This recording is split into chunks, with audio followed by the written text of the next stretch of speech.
அனைவருக்கும் வணக்கம். நான் Gayathri Pandiyaraj, Shikha counselling service, Trichy and Chennai. So இப்போ நிறைய இந்த சோஷியல் மீடியாவில் பார்த்துட்டு இருக்கிற விஷயம் நம்மளை ரொம்ப பயமுடுத்துது. பெற்றோர்களையா இருக்கட்டும், லைக் குழந்தைங்களையா இருக்கட்டும், ரொம்ப பயமுடுத்துகிற சில விஷயங்கள் நடக்குது. அதில் முக்கியமாக நடந்த விஷயம் என்ன அப்படின்னா, தக்கலை மேல்நிலை பள்ளியில் பசங்க பொம்பளை பசங்க இது பண்ணியிருக்காங்க, ட்ரிங்க் பண்ணியிருக்காங்க அப்படிங்கிற ஒரு விஷயமா இருக்கட்டும். இல்லை கடந்த வாரம் ஒரு ஸ்கூல்ல ஒரு பையன், ஒரு 10th படிக்கிற பையன் டீச்சர்ஸ் முன்னாடியே இன்னொரு பையனை தாக்குறான்.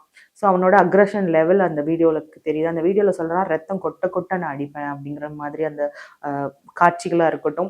அடுத்து நீங்கள் வீடியோ எடுங்க பார்த்துக்கலாம், ஒன்றும் பிரச்சனை இல்லைன்றது இருக்கட்டும். அவரை சுற்றி ஒரு 4-5 டீச்சர்ஸ் இருக்காங்க. அவங்க எதுவுமே பண்ண முடியாத ஒரு சூழ்நிலையில் இருக்காங்க. ஸோ இது எல்லாமே பிள்ளை வளர்ப்பில் குழந்தை வளர்ப்பில் நிறைய பெற்றோருக்கு இருக்கிற பயமாக மாறிக்கிட்டு இருக்கு. முக்கியமாக நான் சொல்லணும்னா, டீச்சர்ஸ் எப்போ கண்டிக்கிறத விட்டாங்களோ அப்பையிலிருந்தே இங்க இருக்க சூழ்நிலைகள் மாறிடுச்சுன்னு தான் சொல்லணும். அது உண்மைதான். ஜென்டில் பேரண்டிங் ஒர்க் அவுட் ஆகுமா, இல்ல அத்தாரிட்டேட்டிவ் பேரண்டிங் ஒர்க் அவுட் ஆகுமா, இல்ல குழந்தைகிட்ட ரொம்ப சாஃப்டா ஹேண்டில் பண்ணணுமா அப்படிங்கிறது ஒவ்வொரு குழந்தையோட நேச்சரை பொறுத்து மாறும். ஆனா நம்ம என்ன பண்றோம்னா பயங்கரமா கன்ஃபியூஸ் பண்ணிக்கிட்டு ஒரு ஸ்கூல்னா என்ன, ஒரு ஒழுக்கமுடைய ஒரு இடம், ஒரு டிசிப்ளின் வர்றதுக்கு தான் நம்ம குழந்தைங்களை ஸ்கூலுக்கு அனுப்புறோம். படிக்கிறதுக்கோ மார்க் எடுக்கிறதுக்கோ கிடையாது. ஃபர்ஸ்ட் ஸ்கூலுங்கிற ஒரு விஷயம் எதுக்காக ஆரம்பிக்கப்பட்டதுன்னா, ஒரு இடத்துல டிசிப்ளினா இருக்கிறதுக்கும், ஒரு சோஷியல் ஸ்கில் வர்றதுக்கும், அதுக்கப்புறம் பேசிக்கான சில விஷயங்களை தெரிஞ்சுக்கிறதுக்கும் தான் அந்த காலத்துல ஸ்கூலுன்ற ஒரு விஷயத்த எஸ்டாப்ளிஷ் பண்ணாங்க.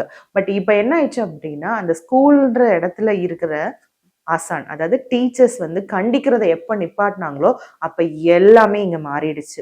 டீச்சர்ஸால ஒன்றும் பண்ண முடியல, அவங்க கை கட்டி நிக்கிறாங்க. அவங்க ஏதாவது ஒண்ணு பண்ணாங்க அப்படின்னா ஒண்ணு பேரண்ட்ஸ் என்ன பண்ணிடுறோம், கோவப்பட்டு போயிடுறோம். இல்ல அப்படின்னா அவங்க மேல ஒரு தவறான விமர்சனத்தை வச்சிடுறோம். அதுக்குன்னு ரொம்ப மோசமா அடிக்கிற டீச்சர்ஸையோ இல்ல ரொம்ப மோசமா திட்டுற டீச்சர்ஸையோ லெத்தாஜிக்கா இருக்க டீச்சர்ஸையோ நான் சப்போர்ட் பண்ணல. பட் பொதுவாவே இந்த கண்டிப்பு அப்படிங்கிற ஒரு விஷயம் அடிச்சாதான் வரணும்னு கிடையாது. திட்டுனாலோ இல்ல இப்படிதான் இருக்கணும்னு சொல்லும் போதும் வரும். அதுவுமே நிறைய டீச்சர்ஸ் பண்றது இல்ல. இப்ப அந்த மது அருந்தின பசங்களோட முக்கிய எண்ணம் என்னவா இருந்திருக்கும், எல்லாரும் பண்றாங்க, நம்மளும் பண்ணி பார்க்கலாம். அது ஸ்கூல்ல ஏன் பண்ணணும்? ஸ்கூல் தானே, இங்க யாரு கேட்க போறா, யாரு பண்ண போறா, பார்த்துக்கலாம் அப்படின்னு சொல்றது. அப்படி நினைச்சதுனாலதான் அது ஸ்கூல்ல. இப்ப நீங்களாம் ஒரு 10 வருஷத்துக்கு முன்னாடி நம்ம ஸ்கூல் படிக்கிற காலத்துலலாம் நீங்க நினைச்சிருந்தீங்க அப்படின்னா, நம்ம ஸ்கூலுக்கு ஒரு டிஃப்ரெண்டான ஒரு பொருள் எடுத்துட்டு போறதுக்கே பயப்படுவோம். ஒரு கலர்ல இருக்கிற ஒரு பாக்ஸ் எடுத்துட்டு போறதா இருக்கட்டும், இல்ல நம்ம ஒரு பயங்கரமா ஒரு ட்ரெஸ் போட்டுட்டு போனா கூட அங்க கொஸ்டின்ஸ் வரும். என்ன இப்படி ட்ரெஸ் போட்டிருக்கீங்க, என்ன இங்க ரிப்பன் கட்டல, என்ன நீங்க கண்ணுல மை விட்டுருக்கீங்க அப்படிங்கிற ஒரு மாதிரியான கொஸ்டின்ஸ் வரும். ஸோ இப்ப அது எல்லாமே மாறிடுச்சு. ஏன்னா நம்ம சரி பண்ணிக்கணும், நம்ம அழகா நினைக்கிறோங்கிறது நல்ல விஷயம். அது அதை கொஸ்டின் கேட்கணும் அப்படின்னு நான் சொல்லல. அந்த மாதிரியான ஒரு கண்டிப்பு இப்ப இருக்கிற பசங்களோட பிஹேவியர் கிட்ட இருந்ததுன்னா பெட்டரா இருக்கும். பிஹேவியர்னா நீ ரொம்ப சரியா நடந்துக்க மாட்டேங்கிற, நீ இப்படி இருக்க அப்படிங்கிற ஒரு கண்டிப்பு இங்க இருக்கிறதே கிடையாது. அது பெற்றோர்கள்ட்ட இருந்தா குழந்தைங்க அங்க என்ன பண்ணிடுறாங்க அப்படின்னா பிளாக்மெயில் பண்ணிடுறாங்க. அதுவே டீச்சர்ஸ் கண்டிப்பா இருந்தா என்ன பண்றாங்க அப்படின்னா டீச்சர்ஸை ரொம்ப பயங்கரமா அப்போஸ் பண்றாங்க. ஸோ இதனாலதான் ஒரு குழந்தையால எந்த இடத்துலயுமே குழந்தைக்கான ஒரு பிடிப்பு இல்லாத காரணத்தினால அவங்களுக்கு என்ன தோணுது, அவங்க என்ன பண்ணணும்ன்றத அவங்களே டிசைட் பண்றாங்க. அட் த எண்ட் அவங்களோட லைஃப் எப்படி போய் முடியுது அப்படின்னா ரொம்ப மோசமான ஒரு நிலையில தான் போய் முடியுது. அடுத்து அந்த பையன் பாருங்க, டீச்சர் இருக்காரு, ஹெட் மாஸ்டர் இருக்காரு, இன்னும் 2 சார் இருக்காங்க. ஆனா அந்த பையன் அதை பத்திலாம் கண்டுக்கவே இல்லை. இன்னொரு பையனை அடிக்கிறதுலதான் குறியா இருக்கான். அப்ப டீச்சர்ஸ் ரொம்ப அழகான ஒரு சாஃப்ட் டோன்ல சொல்றாங்க, தம்பி பண்ணாதடா, வேணாண்டா, வாடா அப்படின்னு சொல்றாங்க. பட் ஆனா அவனோட அக்ரஷன் குறையவே இல்லை. அப்போ என்ன அப்படின்னா அந்த சிச்சுவேஷன் அவங்களுக்கு ஏத்ததுன்னு அவங்க நினைச்சுக்கிறாங்க. ஏன்னா அங்க அந்த குழந்தைய தவற சுட்டி காட்டுறதுக்கும் அவங்க தவற கண்டிக்கிறதுக்கும் அங்க ஆள் இல்லை. ஸோ இதுதான் இங்க இருக்கிற பெரிய விஷயம். இப்போ சைக்காலஜிக்கலா நீங்க யோசிக்கிறீங்க அப்படின்னா ஒரு குழந்தை இவ்வளவு அக்ரஷனுக்கு போறதுக்கு காரணம் நம்ம வீட்டோட சூழ்நிலை தான். நம்ம வீட்டுல எப்படி இருக்குமோ அப்படிதாங்க கண்டிப்பா குழந்தைங்க இருப்பாங்க. நீங்க கெட்ட வார்த்தை பேசினா உங்க குழந்தை கெட்ட வார்த்தை பேசும். நீங்க 2 பேரும் சண்டை போட்டீங்கன்னா உங்க குழந்தை இன்னொருத்தவங்க கிட்ட போய் சண்டை போடும். நீங்க கேட்கலாம், அப்படிலாம் கிடையாதே அப்படின்னு கேட்டீங்க அப்படின்னா, இப்ப இருக்க குழந்தைங்க என்ன பண்றாங்க அப்படின்னா, என்ன நடக்குதோ அதை பாக்குறாங்க, அது பயமே இல்லாம இன்னொரு இடத்துல ஒர்க் அவுட் பண்றாங்க. அப்ப அதுல சமுதாயமும் அதுல வருது, நம்மளோட சொசைட்டியும் அதுல இன்க்ளூட் ஆகுது, அஸ் வெல் ஃபேமிலியில நடக்கிற இஷ்யூஸும். இப்போ ஹஸ்பண்ட் ஒய்ஃப் இருக்கீங்க, உங்க குழந்தைக்கு முன்னாடி நீங்க கெட்ட வார்த்தை பேசிக்கிட்டீங்கன்னா அதுக்கு தப்புன்னு தெரியாது, அது பேசும். ஆனா நம்ம பேசிடுவோம். ஆனா குழந்தைகிட்ட என்ன சொல்லுவோம், நீ கெட்ட வார்த்தையெல்லாம் பேசக்கூடாது, அது ரொம்ப தப்பு அப்படின்னு சொல்லுவோம். அதே மாதிரி நம்ம போன் யூஸ் பண்ணுவோம். ஆனா குழந்தை அது யூஸ் பண்ணணும்னு நினைச்சிச்சுன்னா, ஆஹா நீ எல்லாம் யூஸ் பண்ணக்கூடாது, அது தப்பு. நம்ம 2 பேரும் அடிச்சுக்குவோம். ஆனா அது குழந்தை பார்த்து இன்னொருத்தவன அடிச்சா நீ அடிக்கிறது தப்பு. அப்போ எதை நீங்க தப்புன்னு ஒரு பெற்றோர் சொல்றீங்களோ அதை நீங்க பண்ணாம இருக்கணும். நீங்க பண்ணாம இருந்தா மட்டும்தான் குழந்தையால அந்த விஷயத்த தெரிஞ்சுக்கிட்டாலுமே அதை பண்ணக்கூடாதுன்னு தோணும். அம்மா அப்பாவே பண்றாங்க, நான் பண்றதுல என்ன இருக்கு அப்படின்னு நீங்க சொல்லிட்டீங்கன்னா ஒண்ணும் பண்ண முடியாது.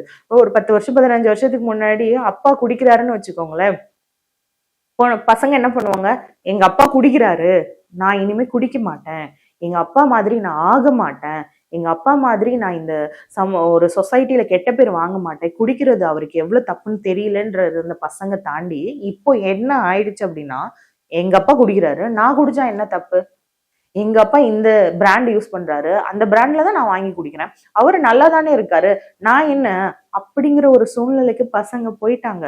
அப்போ இங்க பெரிய கவனத்துல இருக்க வேண்டியது கண்டிப்பா பெற்றோர்கள் தான். இப்போ பெற்றோர்கள் சொல்லணும், நாங்க எப்படி மேம், நாங்க தான் சொல்றோமே, கண்டிக்கிறோம் அடிக்கிறோம், ஆனா அவனுக்கு அடிச்சு அடிச்சு அடிக்கு உரைக்கவே மாட்டேங்குது அப்படின்னு நீங்க சொல்றீங்க. அடிச்சு அடிச்சு ஒரு குழந்தைய திருத்துறது அப்படிங்கிற ஒரு விஷயம் இப்போ இருக்க காலகட்டத்துல ஒர்க் அவுட் ஆகல. நீங்க நெருப்புன்னு சொல்ற வரைக்கும் தான் சுடும். ஒன்ஸ் நீங்க நெருப்பு சுடுன்னு உங்களுக்கு தெரிஞ்சிச்சுன்னா, அந்த நெருப்பு நம்ம மேல பட்டாலும் அது நம்மளுக்கு பெரிய ஒரு தாக்கத்தை கொடுக்காது. அதே மாதிரிதான் குழந்தைங்க அடிக்கிறேன்னு சொல்ற வரையும் தான் உங்களுக்கு பயப்படுவாங்க. நீங்க அடிச்சிட்டீங்க அப்படின்னா அந்த குழந்தைங்களுக்கு அடி ஒரு பெரிய விஷயமாவே இருக்காது. தப்பு பண்ணுவோம், அடிப்பாங்க, வாங்கிக்குவோம், தப்பு பண்ணுவோம், அடிப்பாங்க, வாங்கிக்குவோம். இந்த ஒரு கட்டத்துக்குள்ளதான் குழந்தைங்க போவாங்க. இல்ல அதையும் மீறி என்னால குழந்தைய ஹேண்டில் பண்ண முடியல, எங்களுக்கு ரொம்ப கஷ்டமா இருக்கு அப்படின்னா கண்டிப்பா சைக்காலஜிஸ்ட பாருங்க, எங்களை பாருங்க, நாங்க சில விஷயங்கள் சொல்லுவோம், குழந்தைங்கிட்டையும் நாங்க பேசுவோம். பேசும்போது அதுக்கான ஒரு சொல்யூஷன் கிடைக்கும். நீங்களே பேசிக்கிட்டு நீங்களே அந்த குழந்தைய பயங்கரமா அஃபண்ட் பண்ணிக்கிட்டு, அந்த குழந்தைய திட்டிக்கிட்டு, அந்த குழந்தைக்கு அஃபெக்ட் ஆகுற விஷயங்களை நம்ம பண்ணிக்கிட்டே இருக்கிறதுனால இங்க உங்க குழந்தை ஒரு டெவலப்மெண்ட்டுக்கு போகும், நல்ல விதமா வரும் அப்படின்னு கேட்டீங்கன்னா கண்டிப்பா வராது. ஏன்னா நிறைய குழந்தைங்களை நான் பார்த்துட்டு இருக்கேன். ஒரு 3 வயசுல ஆரம்பிச்சு 18 வயசு வரைக்கும் இருக்கிற குழந்தைங்களோட அக்ரஷன் லெவல் ஒவ்வொரு குழந்தையும் பொறுத்து மாறுது. பசங்களோட அக்ரஷன் லெவல் வேற மாதிரி போகுது, பொண்ணுங்களோட அக்ரஷன் லெவல் வேற மாதிரி போகுது. இன்னமும் பெண் குழந்தைங்க என்ன பண்ணிட்டாங்க அப்படின்னா, நிறைய விஷயங்கள் எதெல்லாம் நெகட்டிவா இருக்கோ அதெல்லாம் அவங்களுக்கு பாசிட்டிவா ஆக்கிக்கணும்னு நினைக்கிறாங்க. அப்படி பாசிட்டிவா ஆகும்போது அவங்க அஃபெக்ட் ஆகுறாங்க. ஆனா அது பேரண்ட்ஸ்ட போகும்போது என்ன ஆகுது அப்படின்னா, பேரண்ட்ஸ் குழந்தைங்களை அப்ரோச் பண்ற விதத்தினால மறைக்க ஆரம்பிச்சிடுறாங்க. மறைச்சு பெண் குழந்தைங்க நிறைய விஷயங்கள் மறைச்சு பண்றதுல ரொம்ப பெரிய தெளிவோட இருக்காங்க. அது இங்க பெரிய பிரச்சனையாவும் இருக்கு. ஸோ ஆண் குழந்தைங்களோட அக்ரஷன் எந்த அளவுக்கு ரொம்ப ஒரு ஒரு ஃபேமிலியை ஸ்பாயில் பண்ணுதோ, அதே மாதிரி பெண் குழந்தைங்களோட அந்த சீக்ரெட் பொய் சொல்ற விஷயம் இப்போ பயங்கர ரொம்ப பெரிய பிரச்சனையா இருக்கு. ஸோ இது ரெண்டையுமே சரி பண்ணணும் அப்படின்னா கண்டிப்பா ஒரு ப்ரொஃபஷனல் ஹெல்ப் எடுத்துக்கோங்க. ஏன்னா நீங்க கேட்கலாம், நாங்களே எப்படி சரி பண்றது அப்படின்னு. ஓரளவு ஓகேவா இருக்கு, உங்க பிள்ளைய உங்களால மேனேஜ் பண்ண முடியுதுன்னா நீங்களே மேனேஜ் பண்ணுங்க.